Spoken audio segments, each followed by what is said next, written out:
Here to talk about a amazing concept by a man named Gary Chapman. He wrote a book called Love Languages. You guys heard of that? Yes. Okay, it's extremely important. We say in the Torah that the root of the word ahava is the word hav, which means to give. Okay, that giving is not the same synonymous with love. Giving is the means to create love. And we all know that what we give to, we develop a connection to, because it's like a piece of us, right? And we also know that when we receive, we feel loved, right? The question is, what do we give? So there are some problems, because sometimes we try to give love, and it doesn't seem to work. Okay, why do you think it might not work when we're trying to give love? The other person doesn't seem to receive it. It's not their love language. Okay, so first of all, everyone experiences love differently. Okay, it could be that something that was very, very touching to you as you were growing up communicated to you love, and to this day, that communicates to you love. Okay, there's so many reasons why a certain thing will communicate to us that we are loved. What's really important is not to give what you think is something that communicates love. It's to give what the other person experiences as loving. And that's a very challenging thing, especially if you don't understand that there are different types of languages which communicate loving. So we're here today is to look at what he classifies as 5 different love languages. Okay, this is really important because sometimes, we can ask someone what makes them feel loved, but they might not even know.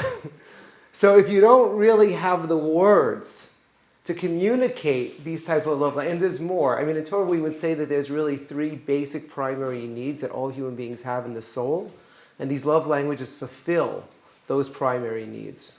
Okay, but he broke it down into 5 love languages.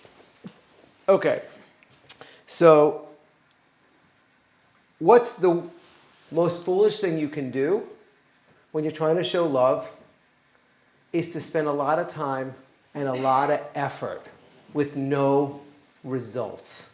Okay, has anyone ever done that? Ever spent a lot of time and a lot of effort and had no results? Maybe even the opposite of your intention? Okay, so it's foolish. It's foolish. So trust me. We all hear about the guy who gives his wife a drill set for Hanukkah, right? Okay? And he's like, what do you mean? It's the best gift ever, right? Who wouldn't want a drill set? Well, I'll tell you someone who wouldn't want a drill set, the one he gave it to, right? So we have to make sure that we're not being a little bit narcissistic, and it's extremely hard to know that unless we understand that there's other ways to love. Okay, so let me ask you guys, what would communicate to a person that they are loved? Think about it for yourself. What communicates to you? What can a person do or say that would communicate to you that you are loved? When you make them feel understood. Okay, so you're saying if you communicate to the person that they are understood by you, then they'll feel loved. Good. Possibly. What? Would that work for you? It works for me, yeah. Then that's definitely one of them. Anyone else? When they show you with their actions. Okay, like what kind of actions? What would show you love?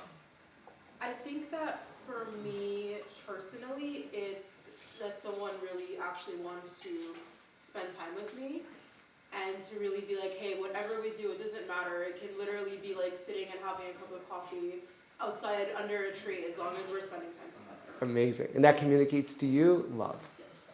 You guys are doing perfect. Okay, what else? Any other ones come to mind? Think, guys, if you don't probe yourself, if you don't ask yourself the question, there's going to be no vessel for the answer. So ask yourself the question, what communicates to you that you're beloved, that you matter, that you're loved? Yeah. That I'm listened to. That you're listened to. Yeah. You're heard, you're listened to, you're received. Yep. Any other ideas? Okay, so he broke it down into 5. I'm going to say all 5, and then we're going to go through each one individually. And I'm going to go into the order that he went in, no order of importance. Okay, the first one he calls words of affirmation. Okay, everyone know what affirmation means? Being affirmed, validated. Second is quality time. Okay, spending quality time together. Third is receiving gifts. Giving gifts, receiving gifts is number 3. Number 4 are performing acts of service. Right? And the last one is, of course, physical touch. These are 5 different ways that people could possibly be communicated that they are loved. Okay? So let's look at the first one.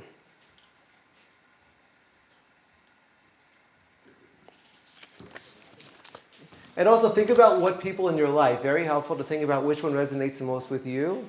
And then pick a person. It could be a parent. It could be a person you're dating. Pick a person and try to figure out if you can determine which one resonates with them. Okay, so words of affirmation are the first one. So we all know that words are incredibly powerful. Okay, and it's not just the words that you speak.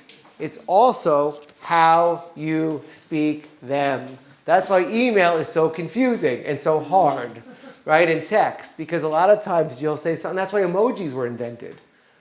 That's why emojis were invented, because people were having a fairly difficult time communicating with written words without facial expressions.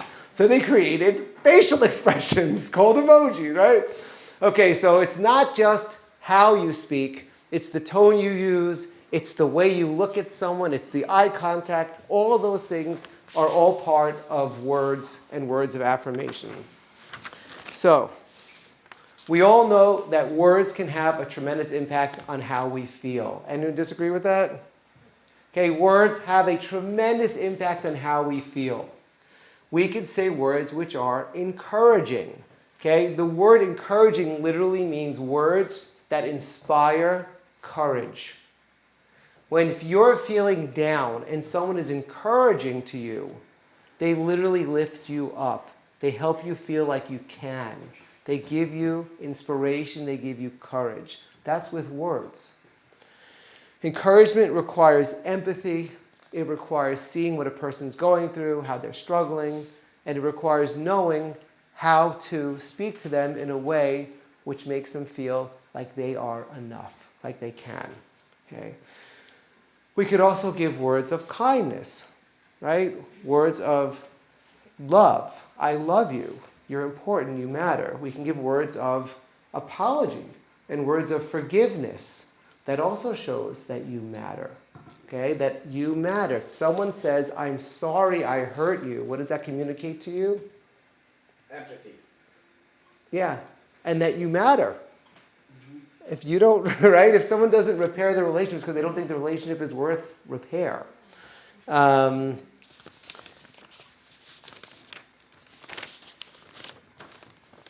Okay, so telling someone. What are examples of words of affirmation?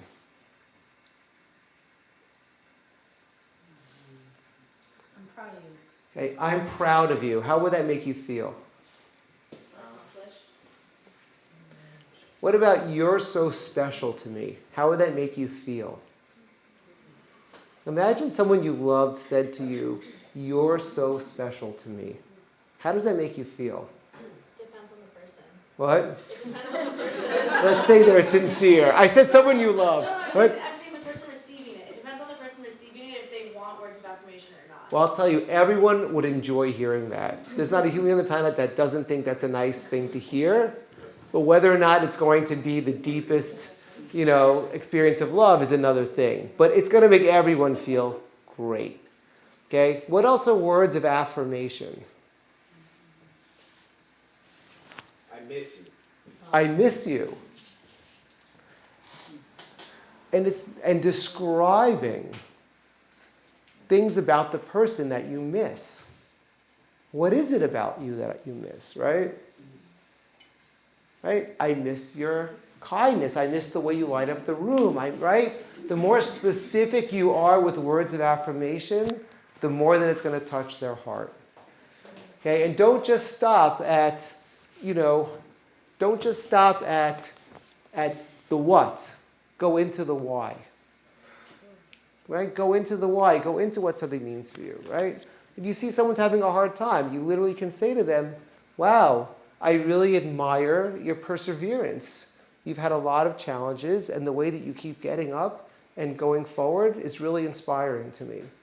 What an amazing word of affirmation, right? The way that you handled the kids just now in that exasperating experience and how you didn't lose your cool and how you, right? Describe. Don't just say like, I love you. It's great to say I love you. It's great to say I love you. But words of affirmation are so much more powerful than I love you, right? Really study the person. What are their qualities? What do you love about them? What do you admire about them? Okay, do you want someone to say this to you? Yes, we're all human beings. We all want this. Here's what's special about you. Here's what I love about you. Here's what I value about you. This is validation. So words of affirmation are all about speaking out to the person how much they mean to you, how much they matter, and why. What about them is meaningful? What about them matters to you? Yes? So maybe a dumb question, but can you say like, I miss your face because I like the way you look at me? Like, is that words of affirmation? I don't know. That is glorious. Okay, I so... would love to hear that. I want to see this. I want to see Okay, guys, what do you think? Are those words of affirmation, yes or no? Be yourself is a mirror. Yeah. What? Say it again. Yourself is a mirror. It's about who? It's about yourself. It's about yourself. Right? I miss your face because I love the way you make me feel. How, right? It's about you. If you say, I miss your face because your face is beautiful, and that makes me feel nice too, that's great, But it's really, you're trying to, generate a certain frequency in the body of the other person. And it's supposed to come from the heart. And you're supposed to generate like a frequency in their body. If they receive it, you feel it. Okay? If you give a well-placed word of affirmation, that you feel it in the other person when they receive it. And that applies to everybody? Everyone feels it if it's sincere and appropriate. There are people that are flatterers and exaggerators and manipulators. Okay? What? Yeah, manipulators, right? And those people don't come off as sincere. But I'm talking about sincere, honest, right? Looking at the qualities that you love in someone you admire and speaking them out in a sincere way. Everyone likes to receive that on the planet, but there are some people that without that, they don't feel loved.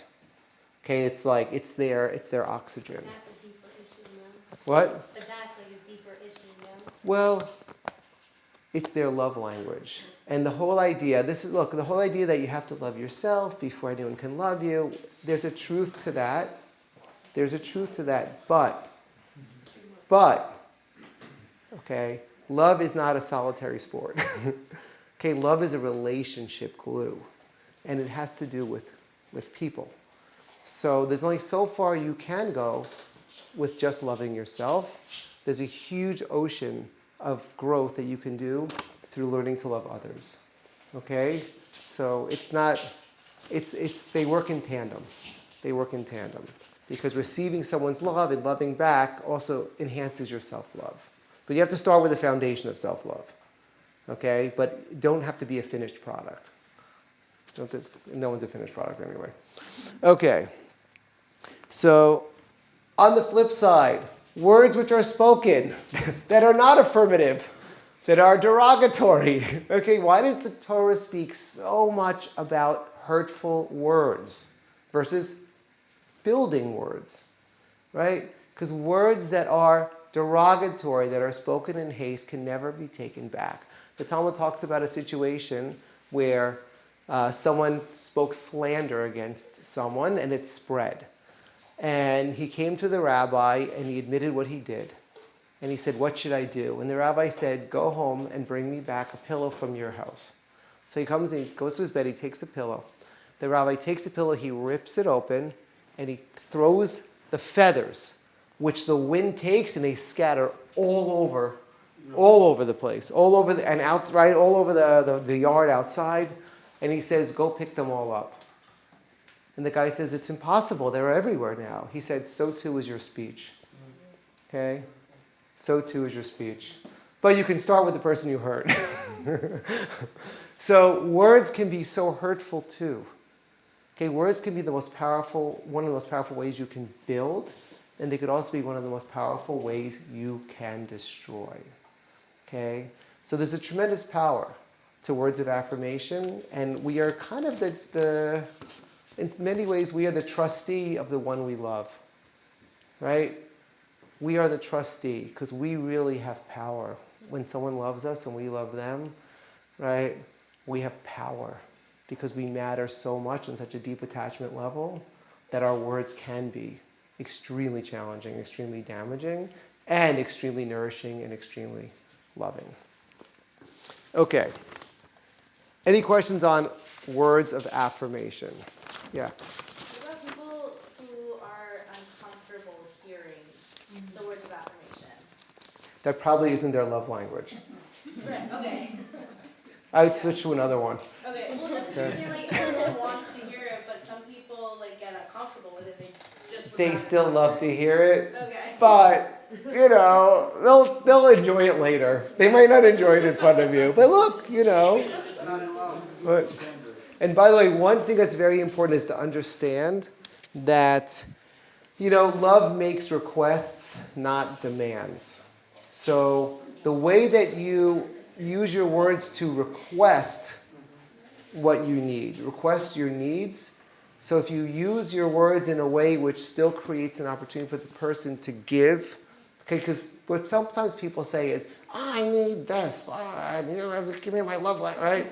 So once you turn these things into demands, it usually creates a lot of defensiveness and resistance. So you can use your words saying, you know, thank you for caring. Thank you for wanting to support me.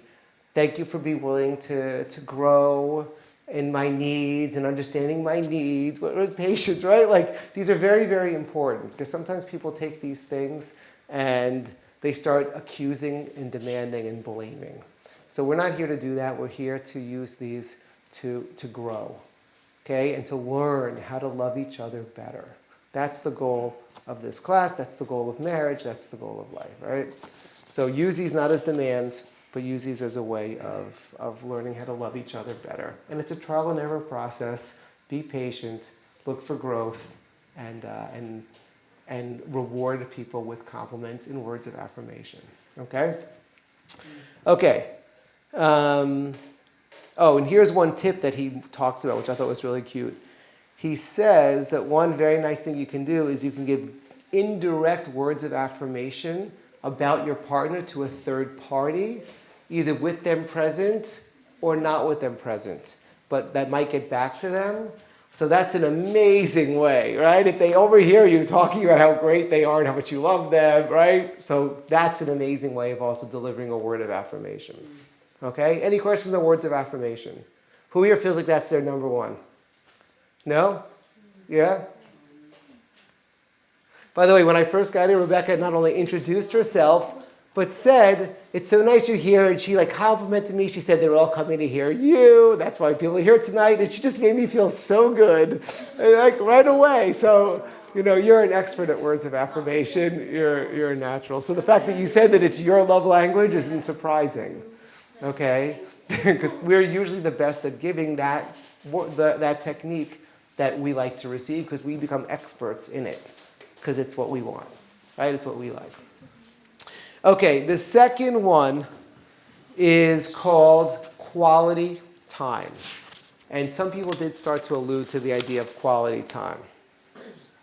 Okay, so quality time means being available. Okay? It means stopping our busy schedules and devoting time to the relationship, to the person. It means connecting, so the person knows that you are there for them. Okay? Now, does that mean you're a slave to them? No. But it means making time and opportunities to be there for them and let them know that you are there for them and that they matter. Okay? And there's lots of ways to do it. Okay, there's lots of ways to spend quality time. It could be activities, it could be conversations, right? Everyone has different ways that they like to spend quality time together. But what the key ingredient is there's a feeling of togetherness, a feeling of connection and togetherness while you're spending time. So that means that if you're going like, okay, is our quality time over yet? Or, hey, honey, I'm home. How was your day? Okay, great. Okay, a quality time person wants to know how your day was, and they want to tell you how their day was. And they want you to comment on how their day, they want to comment on how your day was, right? It's like they want to use the time to bond. So whether it's an activity or whether it's conversation, whatever it is, they're trying to create a sense of togetherness. Okay? That we care, we're in this together, and that you're giving me your time. Yeah. I feel like that's the only way to build a relationship. I mean, you definitely need quality time to build a relationship, right? I feel like that's for everybody. If you don't spend time with the other person, and it just doesn't make sense. Well, I'll tell you that a lot of times in the beginning phases of relationships, we do all of these incredibly naturally and easily without effort. So words of affirmation, I would swim the ocean for you, you're the beautiful, right? And quality time, I can't wait to see you, and spend time with you, okay? So those all are kind of natural gifts that we get when we are in the infatuation stage. And then that stage kind of wears out, and then sometimes it's harder for us, to be as forthcoming, right? In how we show love. And that's when it's especially important to really be attuned to what the other person needs. Okay? And because you're not going to have the same energy of just, right? People, when they first start relationships, they think that it's going to be like that forever. And, I wish it was, but it's not. But it's a good thing it's not. Do you know why? Because that first phase is not sustainable. Because everything else in your life is on a back burner, and it's all crashing and burning around you. And you can't live like that, right? So there's a investment stage, and then there's a little bit of a back, it takes a little bit of a back so you can balance. You can balance your entire life and the relationship together, okay? So first stage is easy. Okay, so togetherness, look, it could be talking, it could be on the couch, it could be watching something. Maybe for some people watching a movie is together quality time. For other people it's not. Be attuned to what the other person feels is a sense of togetherness. It could be playing games, right? Board games. It could be going through relationship books, right? And asking each other deep, insightful questions, right? Like everyone has different things, and it's fun to experiment and find out, hey, does this do it? Does that do it for you? Some tips that he talks about is 1, very helpful and important, maintaining eye contact while you are spending the time together. Okay? 2, put your distractions and diversions aside. Okay? You might not, be able to do this all the time, but try to set aside a certain type of time, a certain amount that the other person feels is what they need, and during that time, really dedicate and devote. Okay, this is all the mindfulness stuff. Really be present. Really be mindful. Okay, you're going to get a lot more enjoyment in life if you can do that and be present in a real way. Really observe your partner's body language. Don't interrupt. Listen for feelings. And really important is to have empathy. So if your partner is quality time, they want to feel connected, and one of the most important ways of feeling connected, and someone said to feel heard. Okay? So feeling heard is an aspect of quality time. Like you exist, like you matter in the other person's world. So empathy is defined as understanding, elucidating what another person is thinking, feeling, and or needing. When you don't talk about yourself, but you listen, and either through questions or just listening, you ascertain what the other person is thinking, feeling, and needing about something, and you can reiterate that back to them. Oh, so you're thinking this, and that made you feel this, and what you needed in that situation was this. That other person feels completely understood, heard, received. Okay? That they really, who they are and what they experience really matter to you. Okay, that's an incredibly, incredibly important type of bonding, okay, of togetherness. To feel like someone's really with you in your inner world is one of the most intimate ways of feeling like you're together with someone. And that takes listening. Yeah? Okay, so that is quality time. So look, it doesn't have to be talking. It could be going for a walk. It could be activities, golfing, horseback riding, whatever it is that communicates quality time. But the most important thing is that the other person is giving you their time and there's a feeling of togetherness. Okay? Any questions about quality time? No? Okay, so the next one was kind of hard for me to relate to. So I had to take a lot of time to think about it. So the next one is receiving gifts. So I don't know about you, but my first impression was that someone that has this love language is materialistic. And, right, they're like not gold diggers and stuff, but they're materialistic and they value material stuff and, you know. So I actually, when I did this class once, I asked anyone who was that, and a bunch of people said that they were, and I drilled down with them, what is it? And I came up with some really interesting insights from speaking to them. So who here loves to take pictures? When you go to, right, why do you love to take pictures so much? I'm just joking. I have a photo booth. When you do activities, why do you take pictures? Are you you mean pictures like of yourself or of like the No, view? to remember the Okay, like you're doing you're at this event with your friends and this and that and whatever. You're at the. Why do you take all these pictures? to have a recollection of the moment, or To have something tangible, which reminds you of the experience, right? Now, what about having something tangible which reminds you of your love, of your relationship? Okay, people take picture after picture after picture. They want to hold on to something, and it's not enough to hold on to it here or here. They want to hold on to it in a much more tangible way. They want to be able to see it and touch it, right? If it's a photo, like print it out, right? They want to hold on to it in a much more tangible way. People that have the love language of gift giving, they want tokens.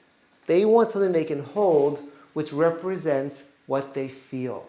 Their love, their togetherness, that they were thought about, that they were considered, that someone took effort. It doesn't have to be, and this is what I kept asking them. I'll actually tell you a funny story. So one guy who I was very, student of mine, and I was very encouraging, he was growing a lot, and he decided he wanted to run a marathon, and or a half marathon, whatever, a marathon. And the day came, we're all encouraging him, and he did the marathon. And after the marathon, he came to me and he said, I have a gift for you. So he gave me his number that he had used to complete the marathon. His sweaty. So I was like, oh, thanks. I really didn't know what to make of it. And then I remembered this class, and I thought to myself, what does this mean to him? Okay, and then I realized what an incredibly significant gift he gave me. Now, was it my love language? No, right? But when I thought about it, by the way, this guy would give gifts to people, and he loved, I saw that it was his love language, and when I realized for him, this was the tangible token of this achievement, and he gave it to me, I realized how much it meant that he gave this to me. Does that make sense? Did you frame it? I washed it. No. Put it on the extra heavy load cycle. He wanted you to have it sweaty. What? He was Sparty. Oh, that's awesome.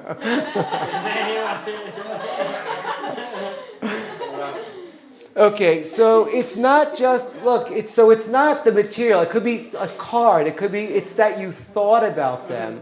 And he put so much thought into what he gave someone, okay? And so thinking about the person and what they would like, and going to the effort of getting it and this and that, it's all part of this, right? And this is, you think about proposals. What are some of the elements of proposals that are really good engagement proposals, right? They have certain elements. Okay, you're about to give this ring. You could walk up and say, hey, here's a ring, you want to marry me, right? But there's something lacking in that gift giving, that right? Right? So what do we do to make it more impactful? Bigger letters. Okay, we could have, would you say letters, writing a letter? Yeah, will you marry me, but like bigger letters. Fonts. Flowers. Okay, other gifts along with it, fine.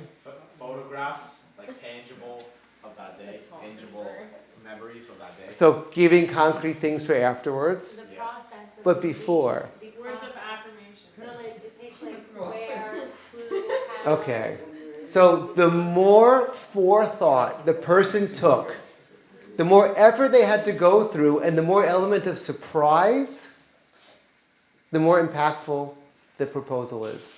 When you said, wow, you've been planning this for 5 months, and you had to coordinate this and this and this, and then you had to get this, but right, and all these types of things, and then it's surprise, right? It's in some kind of surprising, unique, insightful way that had a special significance to the relate. Okay, like you're done, you're the best ever, right? Like you just scored a home run. So these types of elements are all important in successful gift giving. And again, it's not necessary. Of course, people like expensive gifts, but it's not really about that. It's about having something tangible which symbolizes the care, the thought, the experience, and the love that you guys share. Okay? So it's not a materialistic thing necessarily, and I take back my first superficial judgment of it. Okay? Any questions on giving gifts? I have a question. Yeah. I feel like, this is just me, but I feel like there's also a materialistic aspect of it, but not in a bad way, in a good way. Okay. Because part of being married is knowing that you're going to be supporting that person and joining assets with them, and basically just being supportive of them. So giving a gift is a physical representation of Your commitment. To them, not only emotionally but also Okay. materialistically as well. Okay. Yeah, excellent. Even better. Yeah. This one always confuses me because is it like I love giving gifts to other people? When you say gift giving, that's what I think of like. Gift receiving then. So Yeah.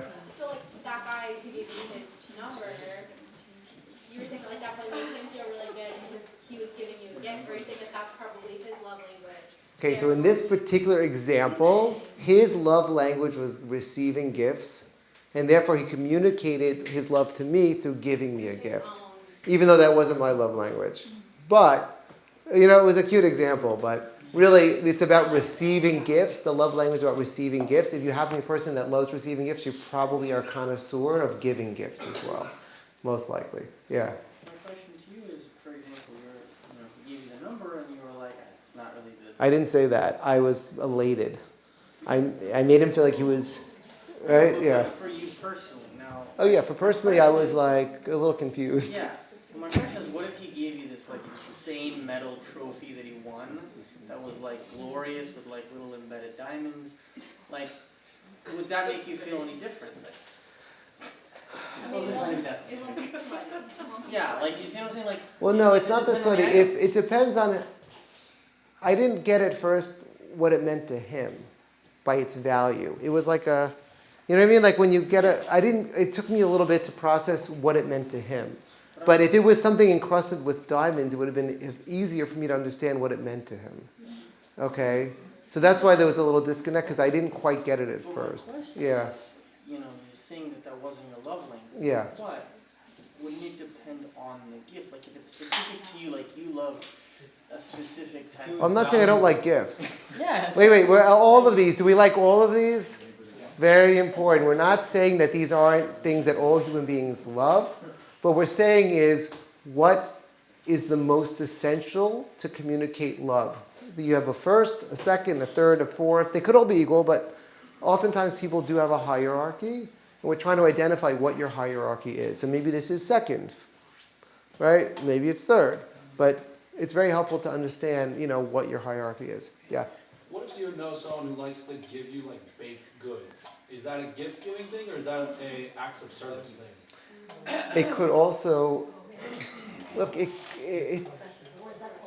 could be, if you like the food or you like the act. okay, so that's a great question. First of all, how do you interpret it, I guess, is probably the most important question. Do you take it as a time? They come to my door and they say, here's a challah, I thought of you. So do you need the challah for Shabbos? Not specific. If you do, it for sure communicates an act of service.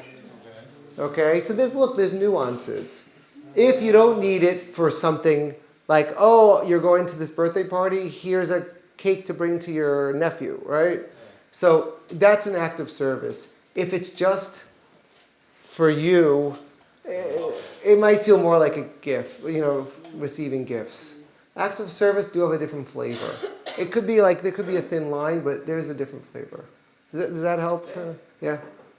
Kind of going off that, I'm wondering, I know obviously certain things fall into certain categories of this thing is acts of service, this is more words of affirmation, but It is blurry areas. wouldn't you Yeah. read into everything to some extent? Let's say a guy sends a girl a message saying I miss you, that could be read as quality time, but isn't that also I don't know, an act of service? The most or words of important affirmation? is how you receive it. Okay. It's about receiving love. Okay. Okay, so if your love language is quality time and you receive this quality time, it's great. Okay? If your love language is, your language is words of affirmation, it'd probably be great, right? Right? So it's really so subjective, and that's the beauty of it. The subjectivity of it is the point of it, because it's about knowing you, and that's a subjective thing. Okay? Okay, next one is, we talked this a little bit. Any questions on that? Nathan, you've been here the whole time?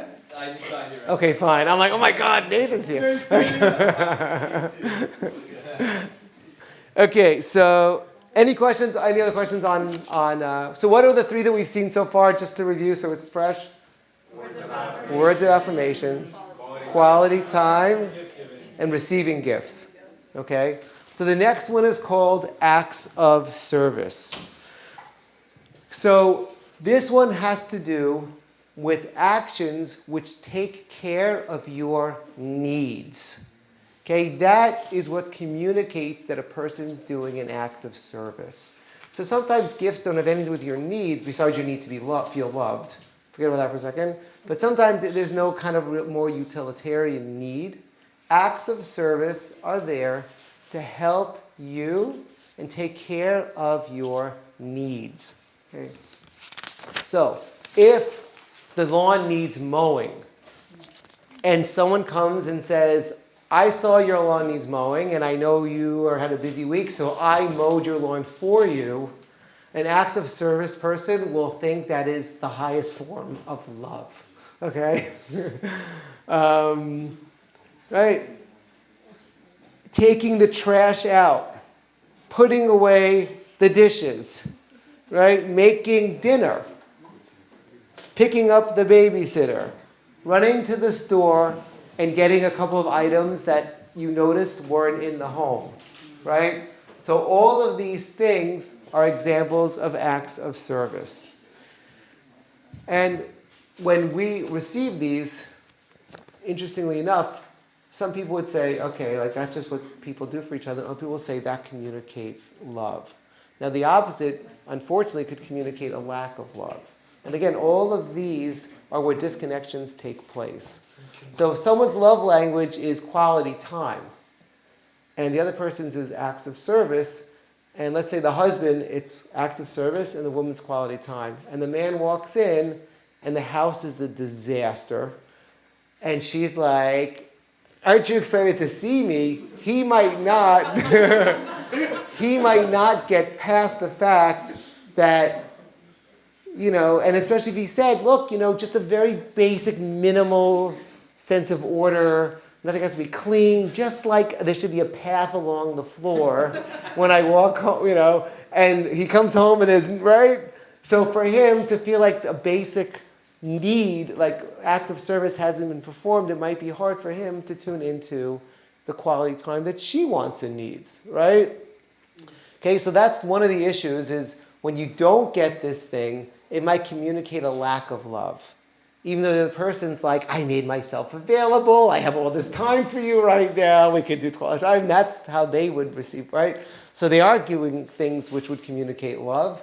It's just if the other person's love language isn't taken care of, they might not be able to get it. It might get in the way. Okay, so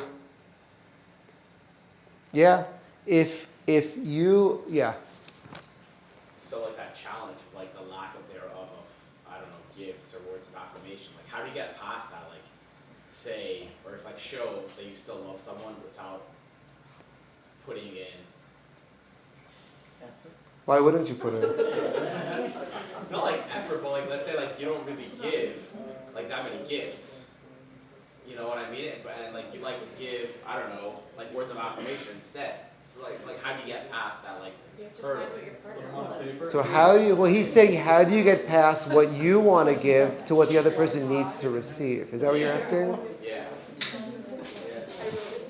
I mean, look, that is the challenge, is how do you get past what you want to give and instead focus on what the person needs?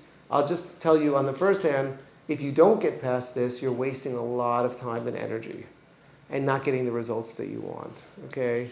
Because you're not going to communicate love, even though you're spending all this time, and then you're going to get resentful because look at how much you're giving and doing, and you're not getting the appreciation that you deserve, right?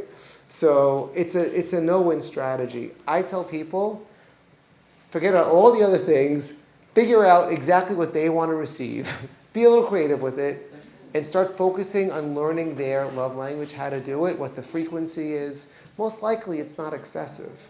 No one needs a gift every day, right? I mean, What? Look, maybe they do need, but it could be a note, or it could be, right? Think about it. If you need words of affirmation, do you feel like you need that every day? Depends. Maybe. If you need it every day, I actually have a couple. I have a couple where the woman is acts of service and the guy is a words of affirmation. No, quality time. And he wants to sit and gaze in her eyes and talk about relationship-ish, like books, like, right? And she can't stand it, okay? She's like, what? Like how are they still together? Because, that's the challenge. what? Because she has to understand that if she loves, she has to give love. That's what loving is. Okay? It's giving love. And so to be loving, which she values being loving, and she has to realize that if she wants to be loving, which she does, then this is loving. And if she can sit there, and look, we're building up a tolerance. It's taking a little bit of time, but we're at the point now where it's a different experience for both of them, right? Yeah, but she was like negative about it. Okay, she was like a little punishing about it. Yeah. I guess, can you give some examples of acts of service? Because I feel like the example of like the clean house is just like a social, like a thing that everybody should do. Like you not cleaning your house is like a different issue of a relationship. It's like that's just hygiene. That's a default. Hygiene is. like that's what I'm saying. Like where's the line of like a default of like making sure you have food in the fridge and making sure the house is clean and the laundry is done for your wife or your husband to like this is me doing a love action. But there's really no distinction. Those acts of service communicate love. That's the whole point. Even if it's default? I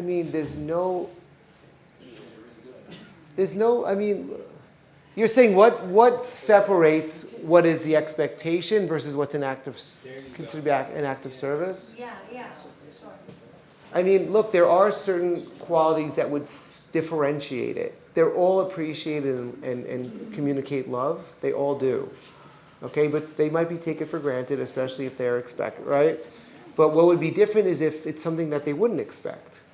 So if you did something for someone that they didn't expect, but that they needed, that would communicate a new level of, and because it's focus, it's awareness, it's anticipation, it's stress. It's the same thing as the other ones. The more you kind of invest and put yourself in the person's position and show that you put some effort in, and right, and that you really thought about them, the more it's going to be received as love. Okay, same thing with the touch and the gifts. It's the same thing, right? If you give the same thing to the person every day, you hand them one rose every day. Every day. Is that giving gifts? Is that going to no, right? But there's an art to it. Okay, so it's the same thing for all of them. Okay, you have to invest a little bit more. You have to be a little creative. And look, I know it's not spontaneous, but ask. I would say that it's better to ask and get the information, because they'll forget what they told you anyway eventually, but get all the information about what really does it for someone, write it all down or tape the conversation, whatever, and then work from there and experiment, right? But really try, if they know themselves well enough, I guess, but really try to get what works. What works? Yeah. So with this couple, my understanding from the story, at the surface level, she was impatient. Yes. Deeper, No, judgmental. Okay, and then deeper, it was because the love language didn't match. Right. Okay. Yes. Understand. So, yeah. But also on the flip side, wouldn't it be an act of service to learn what your partner's way of giving is, and to kind of learn to receive that? If my love language is giving you gifts, and I want to give you a rock every single day, and it makes me so happy to give you a rock every single day. But who is that about? Who is that about? But both. You're giving to yourself, and that's not loving. I mean, it's loving yourself. You can love yourself all you want, and it's important to love yourself. Wait, it's important to love yourself, but giving to someone in a way that makes you feel so like you're, right? It's not loving them necessarily, right? If it makes you excited to give something, You think giving a rock is stupid, but you know that they love it. Yeah, exactly. then you give the rock. That's love. That's love. That's what I'm saying. I'll tell you a story that when I... Yeah, she explained it in a way better way. When I first got married, so my wife is from LA and I'm from New York. And in New York, when you think about jewelry, it's diamonds, emeralds, rubies, pearls. That's jewelry, right? Okay? So I like, what do you like? She goes, I like amber. So I'm like, okay, what's amber exactly? So I kind of look it up, and it's fossilized tree sap, and if you're lucky, there's a dead insect in it. And I'm like, she wants me to spend I could spend on diamonds and but she wants me to spend my money on what? You know? Okay, you hear? Okay, so I'm like, I don't want to spend my money on that. I don't value it. I think it's stupid, right? But what did I do? I went and bought amber. Okay? Now, did I feel like it was stupid before I gave it to her and I didn't want to do it? Yes, but after I gave it to her and I saw how she received it and how she felt known by me and loved, and how did I feel after? Okay, so when you actually give someone in a way which they feel and receive love, you feel good. Okay, you feel really good. You feel really good. So it's worth it. It might not be your natural inclination, but if you train yourself, you will get the goods as well. Okay. Okay, so what do we do so far, just to review so we don't lose the other ones? Words of affirmation, quality time, acts of service, gift giving. Okay, any questions on acts of service? Those are helpful questions, by the way. Okay, so the last one is physical touch. So in every culture, obviously, this is a major act of showing love, and it's not just it's an essential biological need. Human beings need touch. They actually have studies with babies, and they saw that babies that weren't held didn't thrive. And if a baby is held, they have every other need met. If the baby is not held, the baby doesn't necessarily thrive. If the baby is held, they'll start thriving.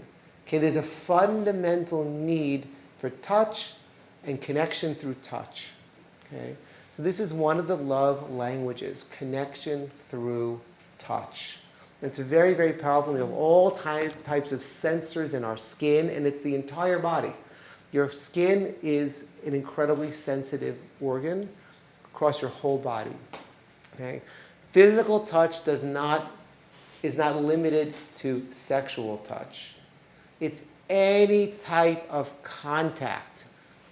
Okay, body to body, holding hands, putting your hands on their shoulder, giving them a massage, right? Any type of reassuring, comforting, loving contact between two bodies, okay, which creates the sense of being connected and cared about, is going to be physical touch. And of course, intimacy is more than included, okay?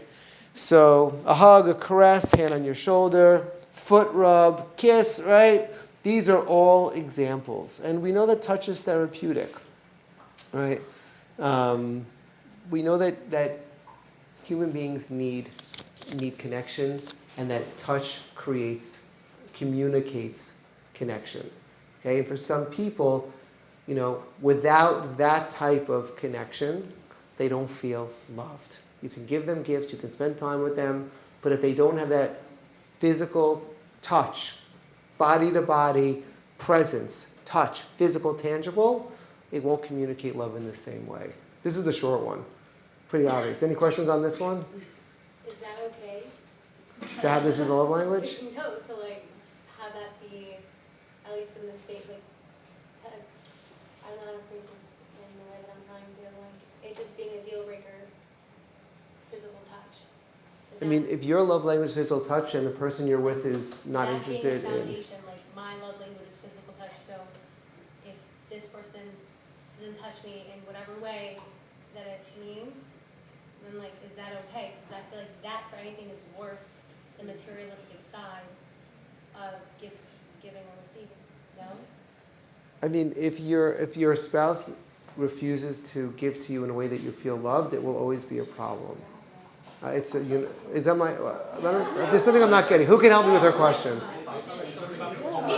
What? I'm taking away Okay, the fine. sexual touch, and not that, but if I don't, because people do showing all Okay, the time. so that's the question. Yeah.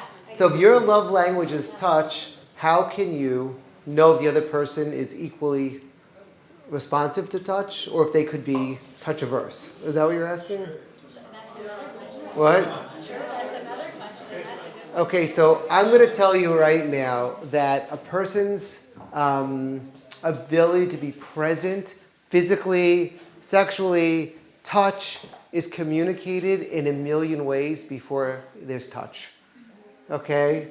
There is a certain comfort with the body, comfort with expression, right? It's not something that and when a person is not, you feel that too. Okay, there's a certain rigidity, there's a certain frozenness, there's a certain holding back, there's a certain lack of right? So you don't really need, I don't think it's rocket science to know if a person has that side of them, or whether or not it's something that they've suppressed and have trauma around. By the way, Yeah. last week, just if I can Yeah, interject, please. someone spoke last week about physical intimacy before there's a commitment. and all the problems that come with it, which there are a ton. And obviously we'll stand up for that because we're a religious community. But there is a whole amazing video that we're going to put up that was given last week about the idea of not having physical intimacy before commitment. According to Judaism, it's still marriage, but physical intimacy before commitment is really a problem because it clouds you, it gets you confused, you don't know if they're using you, and that's a whole discussion in itself, and it's of course not recommended. So if that's what you were trying to get to, but like Rabbi Jacobs is saying, you can get that physical sign of physical language without physicality in itself. For sure. I think that people very much, yeah. Is physical intimacy different than quality time? Yes. Oh wait, so I can be physically intimate if I'm just in a room with someone, like and just sitting across from them. Physically intimate? No, it's touched. It's touch. Physical intimate. Touch. This is touch. Yeah. This is touch. Okay. Yeah. Wait, someone else had a question? Oh, no, never mind. Okay. Okay, so I'm going to give you a little quiz. Okay, so imagine you were away on vacation for a week and you left your younger children at home. So you walk in with your arm full of your suitcases and your children rush to you to greet you. Okay, so I'm going to tell you what each child does and you tell me which love language they have. Child number 1 says, I have so much to tell you, when can we talk? All the time. Okay. Child 3 says, what did you bring me? Next one says, let me grab your bags and bring them upstairs. Right? I actually have kids like this. It's so funny. Other ones, like, hugs you. It doesn't want to let you go. They just hug you. What? Physical touch. And the last one is, I loved you so much. I missed you so much. I'm so happy you're home. Is words of affirmation, right? So you will literally see this in kids. It's just amazing. Like, you will see this in kids. Okay, so just to reiterate, the most important points. Okay, so let's go through, yeah. Would you say there's one more, and that would be like a third party, like therapy, or someone who's like viewing it, and like that? I think that's essential as well. Wait, therapy, or someone who can look at your relationship and give you advice and whatnot. As far as how to love each other and what the other person needs? Yeah, that would be really helpful. Okay. Yeah. But that wouldn't be another category in your opinion? I mean, a person that's helping you guys understand what your love languages are is a facilitator, but He's asking, is there love language? Is seeking help. No, as in a relationship, having therapy from the other person, like. Is one person being your therapist an act of love in a relationship? Like I don't. helping you strengthen your relationship. All these are for strengthening your relationship, right? It's hard to do sometimes just one-on-one, and a lot of people go to like outside sources. Yeah, outside sources. Actually, I think almost everyone does. So it's like these outside sources are a big Well, that's not a love language, but it might help you learn how to speak each other's love languages. But getting help isn't a love language. It's a strategy, right? What? No, I mean, I would say it is What? because it's helping you understand other people's needs. Maybe that person is trying to explain something, right? Yeah. And the other person, That'll lead to love. Yeah, for sure. Your goal is love, right? And maybe for an active service person, dedicating your time to go to therapy if that's what they need is an act of service that they would say, "Now, wow, the fact that he's willing to come every week, that could communicate love, right?" You could use it to communicate love, but it's not a separate love language. It could, the way it's interpreted, would communicate different types of love, I would say, right? If you use it as an opportunity to say words of affirmation, then that, right? It depends how you're using the experience. If you fight the whole time, then it's not going to communicate any love, right? If you use it as a way of destroying each other, then there's no love in therapy. So it depends how you're using it, I would say. Any other questions? Okay, so first one was, or one words of affirmation, quality time, gift receiving, acts of service, and physical touch. And the most important thing to remember is it might be outside of your comfort zone, but learn your partner or your parents or your siblings or your nieces and your nephew, learn their love language and be efficient. Because to really give love is not narcissistic. To really give love has to do with the other person receiving love. And if your job is to make another person feel loved, then you have to know them. You have to know what communicates love. Okay, so don't make the mistakes so many people make, and that's why this is so great, because it really breaks down for people what their needs are and helps people classify other people's needs and helps tailor make the way that you can give in a way that really communicates love. Questions? Comments? Thank you.